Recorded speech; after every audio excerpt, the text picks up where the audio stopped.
салом дӯстон, имрӯзҳо кадом расонаи иттилоотии чӣ варзишӣ ва чӣ дигару накушоӣ мутаассифона фақат гап сари коронавирус аст. Воқеан инсоният назди ин заррачаҳои хурду ҷиз монд. Имрӯзҳо давлатҳои абарқудрати дунё наметавонанд зидди ин меҳмони нохонда истодагарӣ намоянд. дари мактабу масҷиду бозору донишгоҳу маконҳои дилхушӣ баста, инак ин вирус дари футболро ба рӯи мо мебандад, дари он варзише ки мо бо он калон шудем ва як қисми зиндагиамон гардида буд. имрӯз дар мавриди он мегӯем ки кадом варзишгарони дунёиро коронавирус ба доми худ афтондааст. рафтем.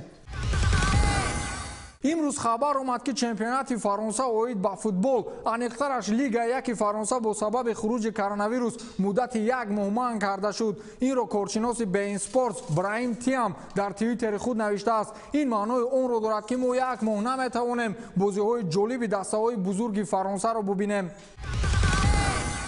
хабари ҳангомаи дигар дар олами футбол ин ба коронавирус гирифтор шудани сармураббии дастаи Арсенал Микел Артета мебошад. гуфта мешавад ки Микел Артета баъд аз бад ҳис кардани саломатиаш ба табибон муроҷиат кард. баъди ташхис маълум гардид ки Артета гирифтор шудааст. аз ин рӯ дар саҳифаи инстаграмаш навишт ки маро иҷозат намедиҳанд ки кор кунам, кадом вақте ки иҷозат доданд ман ҳатман бармегардам, навиштааст Микел Артета. имрӯз хабари дигар баромад ки Бундеслига, аниқтараш чемпионати Олмон оид ба футбол баъди даври 26-уми чемпионат маҳкам карда мешавад. ин то рӯзи 16 март дар назар дошта шудааст. гуфта мешавад ки Лигаи футболи Олмон ба хулосае омад ки чемпионати мазкур бе муайян шудани ғолиби мавсими 2019 ва 2020 ҷанбаст мегардад. дар ин баробар аутсайдерҳо низ муайян намешаванд ва аз Бундеслигаи дуюм мавсими оянда 4 даста ба чемпионат ҳамроҳ мегардад. соли оянда дар Бундеслига 18 даста не, балки якбора 22 даста мубориза мебаранд.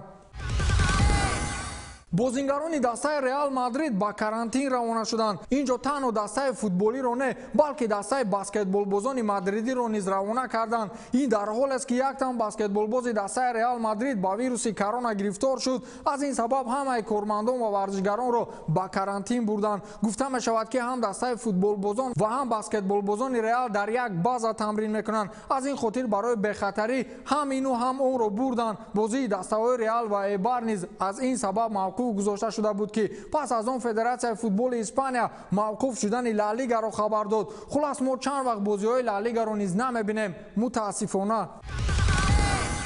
як премер-лигаи Англия буд ки ба вируси корона ба қавле гардан намедод, вале мутаассифона дар ин кишвари футболӣ низ гапҳо дар мавриди вирус хеле зиёд шуд. ҳамакун дар дастаи Лестери овозадор якбора 3 нафар гирифтори коронавирус шудааст. сармураббии дастаи Лестер Брендан Роджерс дирӯз хабар дод ки мутаассифона дар 3 бозингари мо нишонаҳои коронавирус ёфт шуд. мо дар мадди аввал саломатиро мегузорем ва барои рафъи он ҳамаи корҳоро ба анҷом мерасонем, гуфтааст сармураббӣ. то имрӯз дар дунё шумораи гирифторони коронавирус 124594 нафар шудааст ки шумораи фавтидаҳо ба 4623 нафар мерасад. дар Англия бошад аллакай 459 нафарро ба қайд гирифтанд ва 8 нафари онҳо фавтидаанд. рӯҳашон шод буд.